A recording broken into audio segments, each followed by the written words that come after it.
안녕하세요. 주식 마사지맨 주마입니다. 오늘은 카카오뱅크 아주 핫하죠. 네, 카카오뱅크의 공모주 청약이라든가 상장, 주관사 이런 거 전적으로 한번 분석을 한번 해볼게요. 요즘 논란이 되고 있는 카카오뱅크의 이제 고평가 논란까지 한번 끝까지 처음부터 끝까지 한번 봐보겠습니다. 네, 시작합시다. 네, 엔젤 다니엘님이 카카오뱅크 분석을 부탁하셨어요. 공모주란 무엇이며 청약은 어떻게 하는지 얼마나 오를지 등 네이버 검색하면 나오지만 주머니 어떻게 생각하는지 한번 알고 싶다 이렇게 하셨어요. 그리고 엔젤 다니엘이라는 제 구독자님이 저에 대해서 많이 이제 관심을 많이 써가지고 저도 한번 이 아이디가 뭔지 한번 궁금하더라고요. 그래가지고 보니까 천사 다니엘이라는 뜻인가 봐요. 50번째 천사로 선택 가능한 몇 가지를 앞에 두고 망설이는 사람들에게 영감을 주는 천사. 이거 아주 좋은 말이네요. 지금 주식 시장에도 지금 매 순간 선택의 순간이잖아요. 거기에 대해서 이제 망설이고 있는 사람들이 있다면, 매수를 하라, 매도를 하라, 이런 식으로, 영감을 줄 수 있는, 아주 좋은 주식하고 연관된 그런 천사명인 것 같습니다. 예. 공모 개요 한번 볼게요. 이번에 김영식 보통주 6,545만 주, 기존에 한 4억 주 정도 있었거든요. 예, 거기다 추가로 한 6,500만 주 추가하니까 양이 많진 않아요. 4억주에 6,500만주 한 15% 정도 공모를 하는 거네요. 이건 같은 경우는 여러분 이제 공모 같은 경우를 이거 두 가지가 있어요. 신주 매출, 구주 매출. 이게 신구는 그야말로 새롭고 구는 옛날 거죠. 신은 주식을 새로 발행해 가지고 매출하는 거, 파는 거. 구주는 기존에 여러분이 한 100주 갖고 있다. 이번에 한 50주 공모하는데 기존의 주주가 갖고 있던 100주 중에서 50주는 팔고 50주는 그대로 유지하고 이런 식으로 하는 걸 구주 매출이라거든요. 이번에는 신주 매출을 하네요. 신주 매출 새로 발행해 가지고 이게 33,000원이 이게 잘못된 거예요. 지금 공모가가 33,000원에서 밑에 여기 있죠. 33,000원에서 39,000원 중에 최저가액은 33,000원을 기준으로 했는데 사람 몰리고 그러면 공모가는 39,000원으로 결정이 될 거예요. 물론 이제 증권사에서 다시 인수 가격이 이제 조정될 수 있겠지만 33,000원에서 39,000원으로 하지만 인기가 카카오뱅크가 인기가 굉장히 좋기 때문에 제 생각에는 39,000원 정도 그냥 거의 확실하다 이렇게 보시면 되겠습니다. 예. 그리고 매출 총액은 증권수 곱하기 33,000원으로 해놨죠. 이것이 기준 금액이니까요. 근데 이제 이거보다 6,000원 정도 주당 6,000원 정도 하는 플러스가 될 수 있다. 여러분들 한번 직접 한번 계산해 보셔도 되고요. 이번에 인수단은 여기 보시면 콩도 대표 KB증권 있고 크레디트 스위스 증권 이런 게 있는데 이것들은 외국계여 가지고 실제 일반인들이 참가할 수는 없고요. 이렇게 한 4개사 정도가 이번에 여러분이 계좌 있으면 거기서 할 수가 있겠습니다. 이번에 바뀐 게 뭐가 있나요? 중복 금지 원칙이 새로 생겼죠. 예전에는 막 여기서도 청약을 들어가죠. 근데 요즘에는 이제 중복이 안 돼가지고 한 군데서만 골라서 할 수 있어요. 이제 청약 날짜가 되면은 어떤 증권사 같은 경우에는 경쟁률을 실시간으로 알려주는 데가 있어요. 이제 눈치 게임이라고 하죠. 거기서 경쟁률 낮은 대로 이제 들어가시는 방법이 있겠고, 경쟁률, 근데 이제 경쟁률을 안 알려주는 증권 회사도 있어요. 근데 이제 거의 비슷비슷하겠죠. 경쟁률이 압도적으로 차이 나거나 그런 건 아니고, 어차피 인기가 많으면 여러분 10주밖에 못 받아요. 그런 거에 크게 신경 쓰지 마시고, 청약 기일은 이제 청약은 26일부터 27일까지 당장이 있대죠. 납입 기일은 신경 쓸 거 없고, 그리고 배정 공고 배정 7월 29일 날 이제 여러분이 몇 주 받는가, 10주에서 만약 이제 미달되는 그 주식이 나오면 여러분 이제 추가로 더 할 수 있기 때문에 10주 최소 10주 플러스 X 이 정도 받을 수 있겠죠. 그다음에 8월 5일 날 상장 예정이라고 합니다. 그때 이제 또 여러분들이 가장 원하는 따상 이런 거 할 수도 있지만 저는 이런 게임에는 별로 관심이 없어요. 저는 장기 투자가 목적이기 때문에 그러면은 이게 회사가 장기 투자로서의 저의 이제 주안점은 장기 투자로서 얼마나 매력이 있느냐, 그게 저의 이제 핵심 포인트입니다. 일반 청약자 1,636만 2천원 주, 그게 배정 비율 25%에서 30%까지 이제 일반 청약자가 받는데 이것이 될 리는 거의 없고 이렇게 되겠죠. 여기서 이제 25%로 하면 이제 5%가 남아버리죠. 5% 남아버리면 이제 기관 투자자로 가는데, 그래서 기관 투자자도 이거 근데 이제 기관 투자자가 전부 다 받을 일은 없다. 왜냐면 일반 청약이 이번에 인기가 좋아가지고 30%다 이제 일반 청약자가 받을 거예요. 금액 자체는 한 6,479억 정도 되네요. 그다음에 여기 방금 전에 봤지만 외국계는 다 빠지고 이유가 크레디트 스위스 증권 및 시티 글로벌 마켓 증권은 당해 증권사의 회사의 특성상 일반 청약자를 대상으로 한 청약 업무를 수행하지 않습니다. 그래서 여러분들은 이 4개 중에 하나 선택하셔가지고 들어가시면 되겠습니다. 예. 뭐 중복해서 뭐 시도하실 분은 시도하는데 요즘에 중복 청약이 이게 금지가 강화돼가지고 벌칙이 따를 수가 있어요. 벌칙이 뭐 이제 제가 자세히는 모르지만 여기 최초에 청약한 것만 인정이 된다든가 아니면 전부 다 청약한 거 전부 다 인정이 안 된다는 거다. 피박을 쓰는 거니까 여러분들 꼭 확인하시고 신규 적용되는 중복 청약의 금지 다시 한번 확인하시고 중복 청약을 하시는 분들은 확인하시고 들어가세요. 꼭 가급적이면 하나 회사만 들어가도 크게 상관없겠어요. 그걸 이제 방금 전에 그 말씀드렸던 거를 좀 자세하게 여기 써놨더라고요. 예. 일반 청약자는 각 청약 사무 취급처에 개설된 계좌에 동시에 청약하는 중복 청약을 할 수 없습니다.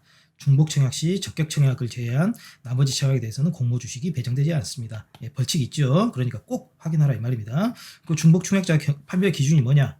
예, 개인 같은 경우는 주민등록번호. 그러니까 뭐 자기 애기 같은 경우에 이제 뭐 증여 목적으로 이렇게 하는 것은 해당이 안 되겠죠. 애기도 인간성 있는 한 명의 자아니까요. 예. 그러니까 애기로 하고 뭐 와이프로 하고 뭐 가족 세우고 아버지하고 이러면은 이제 돌아가신 분은 안 되겠죠. 이런 식으로 하면은 저기 몇 명 더 채울 수 있겠습니다. 예. 저보다 여러분 더 잘하시잖아요. 예. 돈에 가는 사람이면. 예.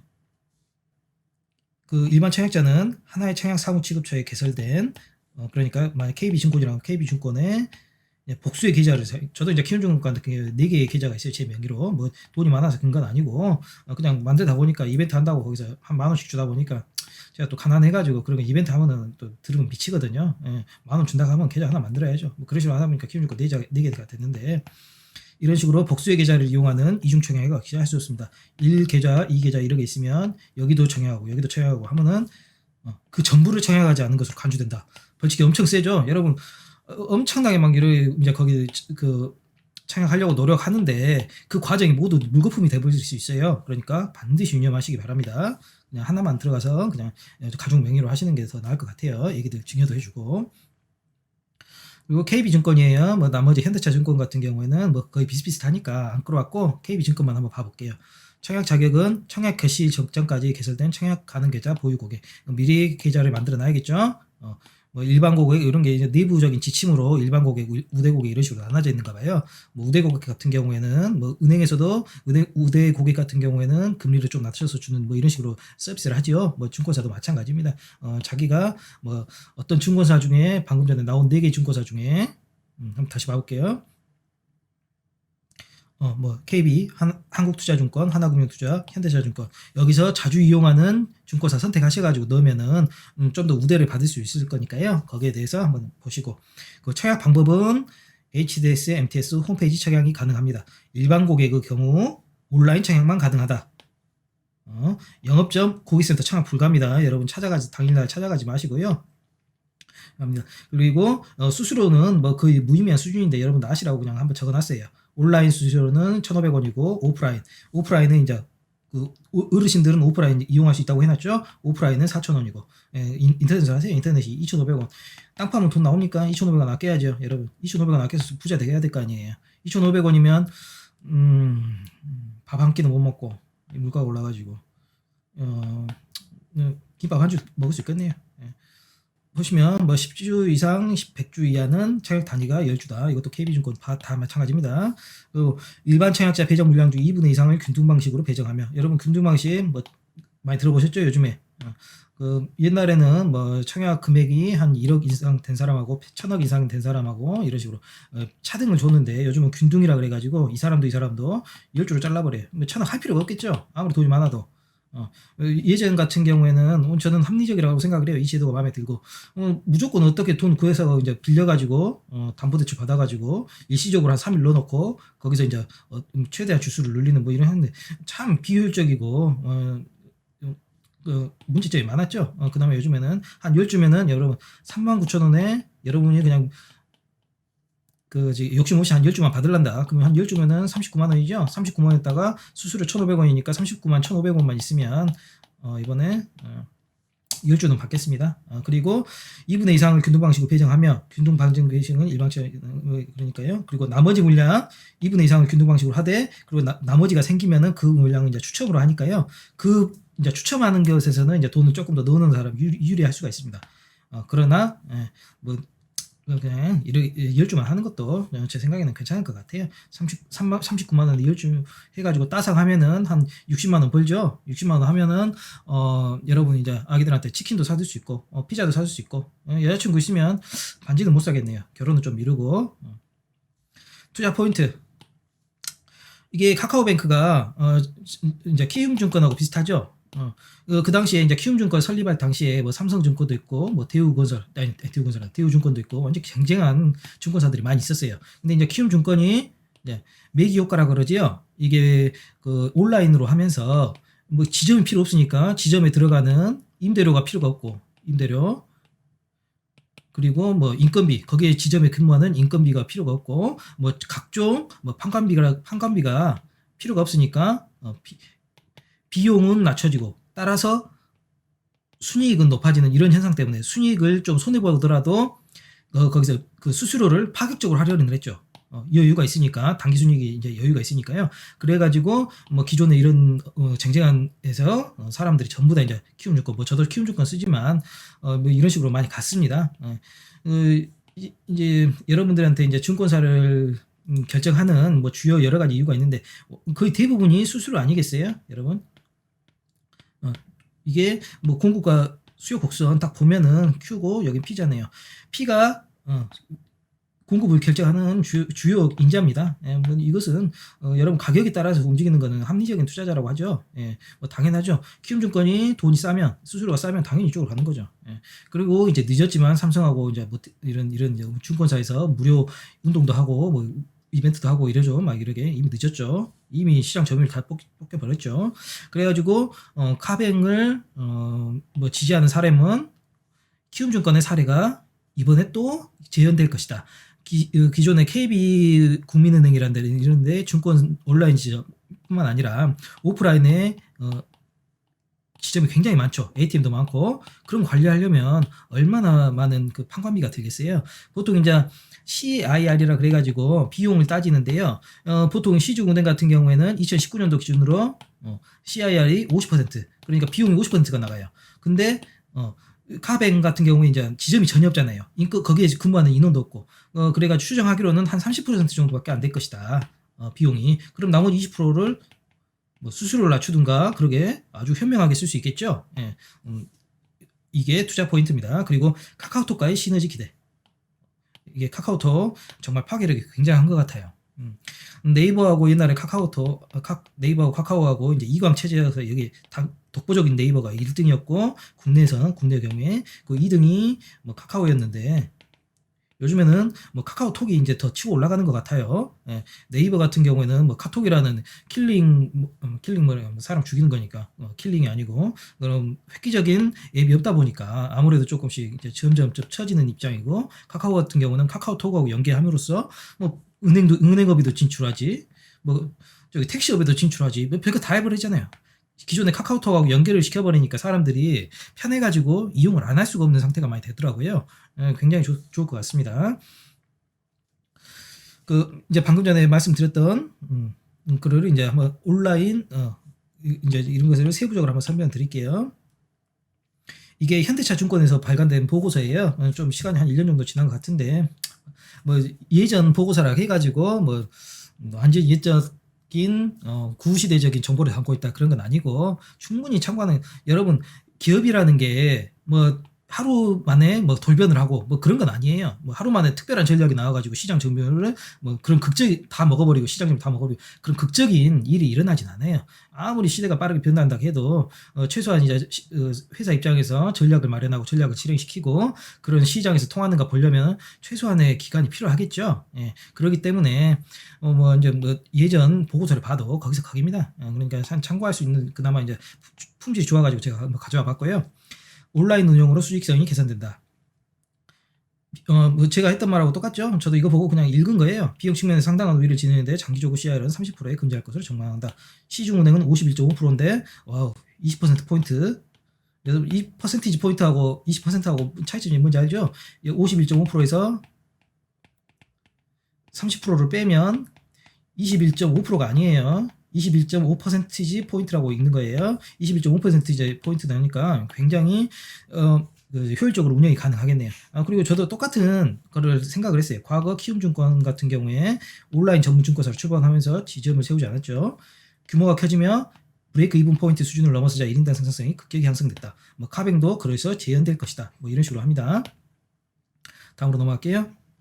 그리고 카카오톡과의 시너지가 기대된다. 카카오톡은 카카오 금융 계열사가 지금 굉장히 많죠. 카카오뱅크뿐만 아니라 페이도 있고 페이증권도 있고 두나무도 있고 뭐 카카오를 해가지고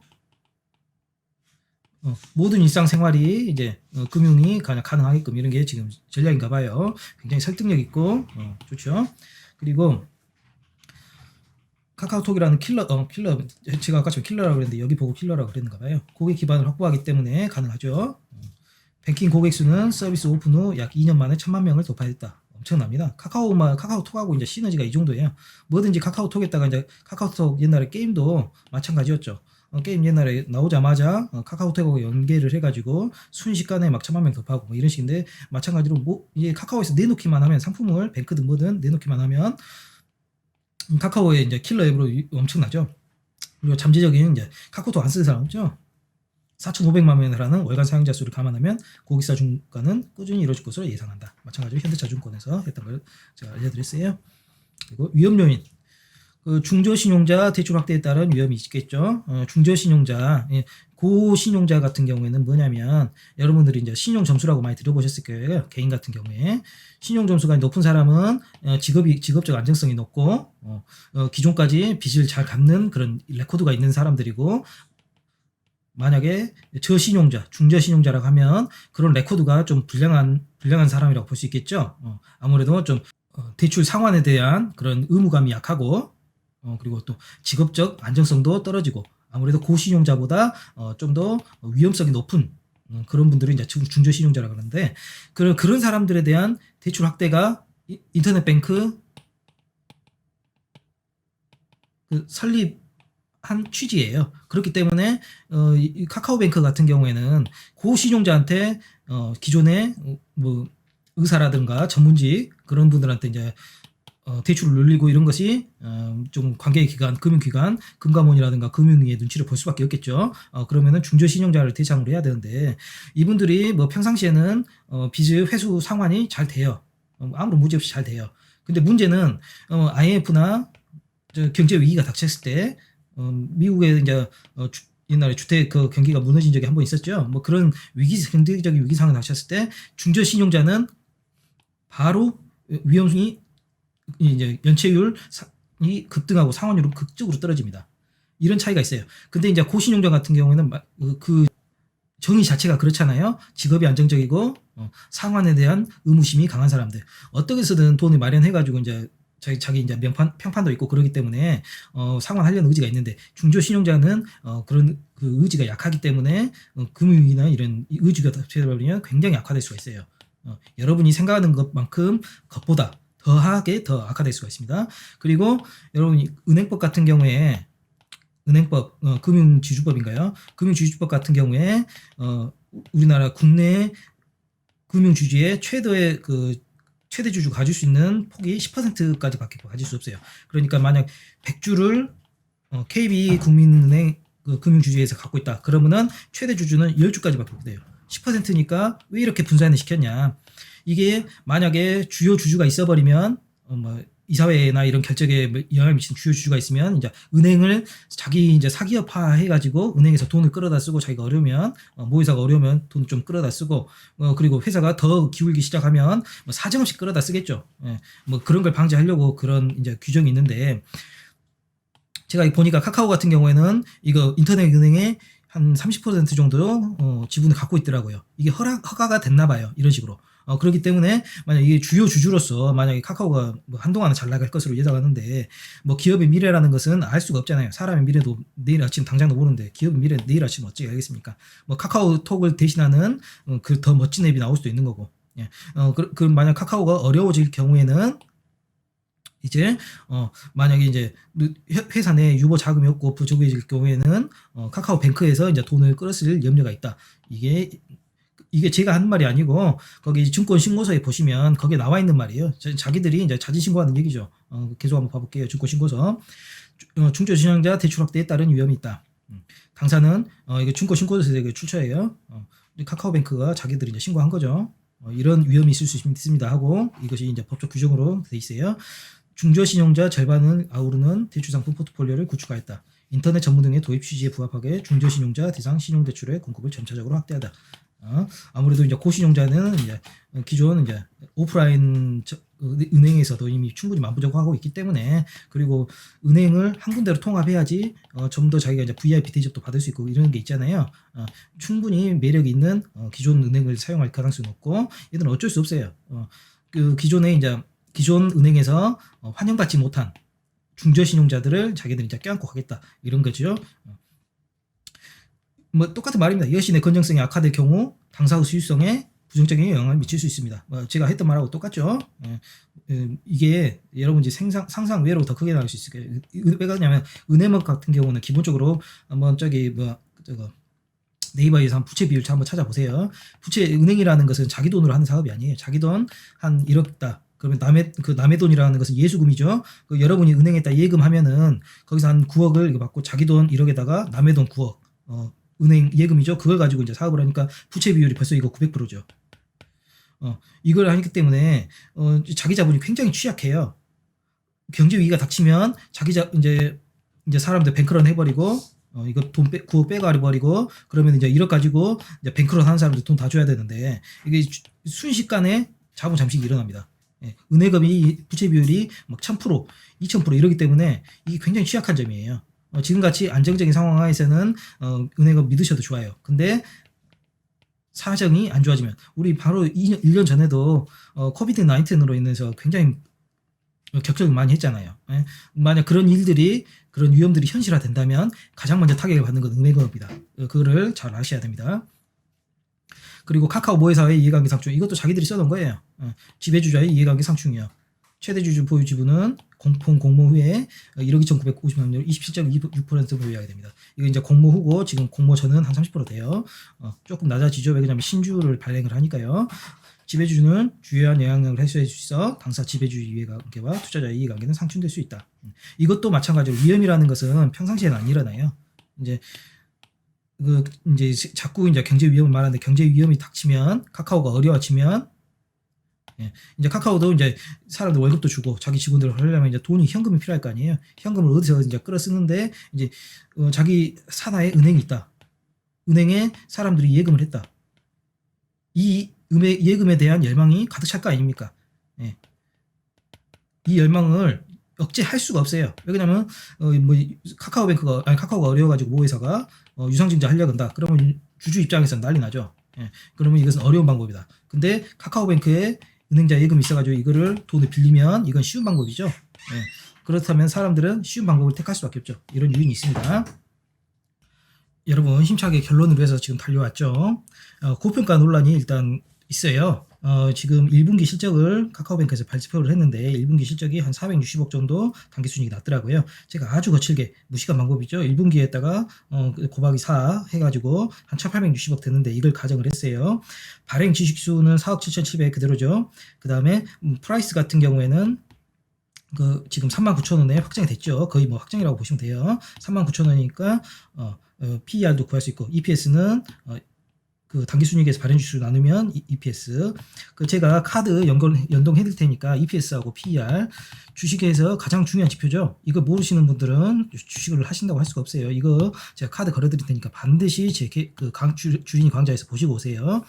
EPS 391원 구했죠. 그 다음에 프라이스가 39,000원이니까 그 다음에 어닝이 391원 나왔으니까 이걸 PER 구할 수 있죠. 한 100배 정도 됩니다. 99점 얼마. 그냥 올려서 100이라고 할게요. PBR은 지금 7.3. 어느 것 하나 낮지 않는 그 수치입니다. 그 제가 좋아하는 이제 JB 금융주주 같은 제가 실제로 투자하고 있는데 여기는 퍼가 한 4점 몇이 돼요. 벌써 한 25배 정도 차이 나죠. 거기가 PBR이 0.3 정도 돼요. 마찬가지로 한 20배 정도 차이 나죠. 뭐 기존 그 점포가 있는 오프라인으로 하는 은행보다 한 20배 정도의 가치를 줄 만한 그 필요성이 있을까? 그럴 만한 강점이 있을까? 그게 핵심이겠죠. 그리고 이것은 1분기를 제가 한 460억 나온다고 해놨죠. 1분기. 이것은 발표 액추얼이에요. 발표 됐죠. 그 다음에 2분기 expected 그냥 460으로 쭉 긁었어요. 그냥 무시가 뭐이죠. 근데 만약에 성장이 왜 무섭냐면 2분기에 순이익이 한 920억 된다고 해보세요. 한 2배 했어요. 100% 성장했다고 쳤어요. 그리고 3분기도 마찬가지로 한 1840억 된다. 그 다음에 4분기도 한 3680억 된다. 뭐 이런 식으로 해버리면 엄청난 성장이죠. 벌써 한 6천억, 5천억, 6천억, 한 6천억 되네요. 6천억 된다고 치면 이 모든 게 이제 PER 논란도 수그러들 것이고, 뭐 PBR도 이제 좀 더 이런 평가받을 가치가 있겠죠. 예, 이런 만약에 성장이 이제 증명이 된다고 하면 이건 충분히 고평가 논란 순식간에 불식될 수 있습니다. 그러나 만약에 뭐 한 460억에서 2분기에 10% 성장, 당기순이익이 한 10%만 성장했다. 10% 성장하면은 한 500 되죠. 3분기도 그 전분기에 비해서 한 550억 정도 했다. 이러면 좀 퍼가 너무 높다는 그런 인식이 있을 수 있어요. 네, 여러분 이거 해주시고 유념해 주시고, 그 다음에 두 번째, 은행업의 액션은 대출자의 상환이에요.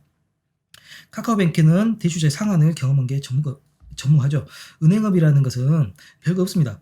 대출 받으신 분이 상환만 하면 끝나네요. 아무 위험도 없는 거예요. 그러나 문제는 이제 대출자들, 중저신용자들이 이제 대출을 아예 상환을 안 해버린다면 문제가 굉장히 심해지죠. 말씀드렸다시피 은행업은 그 업무 구조 자체가 굉장히 취약합니다. 자기 자본율이 낮기 때문에 이제 뱅크런 터져버리고 사람들이 이제 도망가려고 하고, 거기서 이제 뭐 이런 뱅크런 터져버리고 그러면은 관계 당국의 이제 규제가 엄청 엄격한 규제가 시작되죠. 당장 작년 코비드 19 사태 때부터 보시면 관계 당국에서 배당하지 말라고 이제 폭탄 선언 해버렸잖아요. 규제 엄청나죠. 그리고 일전에 앞에서 말씀드렸던 금융지주 최대 지주가 보유할 수 있는 지분이 10%밖에 안 돼요. 10%면은 뭐 아무도 이것은 지배력을 행사할 수가 없다는 얘기예요. 그만큼 분산을 시켜버렸다는 얘기거든요. 이제 삼성전자 같은 경우에도 뭐 거기 총수 일가가 한 5% 들고 있고 뭐 삼성물산이나 이런 거 해가지고 한 30% 정도로 지배를 하고 있죠. 이 정도는 돼야지 좀 이사회 구성도 하고 할 수 있는데 10% 가지고는 뭐 아무것도 할 수 없어요. 근데 카카오뱅크 같은 경우에는 카카오가 한 30% 정도 들고 있고 지배 주주가 돼버리죠. 이런데 이게 지금 대출자의 상환을 받아낼 경험이 전혀 없다는 거예요. 만약 금융위기가 터져버렸다, 대출자들이 상환을 회피하기 시작했다, 뭐 이런 이제 기존 뭐 JB 금융주주 뭐 이런 뭐 KB금융 완전 쟁쟁한 오프라인 금융사들은 우리나라 쪽에 한 100년 전부터 일제 강점기 때부터 이제 은행업이 시작됐잖아요. 신한은행 시작해가지고 그는 IMF도 견뎌보고 저기 고도 성장에도 겪어보고 수많은 대출을 이제 받아낸 경험이 있단 말이에요. 거기서 이제 어떻게 해야 되는지 이제 경험도 있고, 그러나 카카오뱅크는 지금 현재 장이 좋을 때만 지금 한 2, 3년 경험했죠. 그리고 카카오뱅크가 자랑하는데 40%가 IT 인력이라고 그걸 자랑하더만요. IT 인력이 대출을 받아본 경험이 있을까요? 없죠. 그리고 여기는 사람이 적다는 게, 인건비가 적게 나온다는 게 장점이라고 자기들이 했잖아요. 인건비가 적다는 말은 사람을 적게 쓴다는 얘기예요. 사람을 적게 쓴다는 얘기는 대출을 받을 수 있는 인간이라고, 죄송합니다. 인력이 적다는 이 말이겠죠. 그리고 또 하필 중저신용자 대출이 많아요. 대상이 중저신용자들은 상환을 미룰 가능성이 고신용자보다 상대적으로 높다. 그렇기 때문에 더 취약해질 가능성이 높다. 은행업이. 그리고 인터넷 은행업은 더 취약해질 가능성이 높다. 이게 합니다. 그렇기 때문에 결론은 저는 이제 단기 투자도 괜찮을 것 같아요. 어차피 이제 한 39,000원에 결정돼가지고 하면은 뭐 당일로 따상하고 이제 탈출해도 괜찮아요. 그러나 만약에 이거를 좀 중장기적으로 가져가실 저같이 이제 성향 자체가 뭐 한 10주 39,000원 갖고 10주 해봤자 뭐 한 60만 원에 버는 게 무슨 의미가 있겠습니까? 그냥 중장기적으로 가져가려고 하시는 분들은 조금 고평가 논란에서 자유로울 수 없다. 이 정도 결론 되겠습니다. 주마와 함께하는 주식투자 오늘도 감사하고요. 구독과 좋아요 꼭 좀 눌러주시고 구독 여기 가운데 보이시죠? 매일 꼭두 새벽 7시에 저도 일 나가니까 꼭두 새벽 7시에 제가 예약 걸어놓고 그 정도에 해놓을게요. 또 좋아요 구독 알람 설정까지 해주시고 저는 질문은 구독자한테서만 받을게요. 방금 전에 질문하셨던 분도 제 열렬한 구독자이신 엔젤 그분이신데요. 그분같이 제가 구독자한테서만 받을게요. 구독 꼭 좀 해주시고 알람 설정까지 부탁드리겠습니다. 감사합니다. 주마였습니다.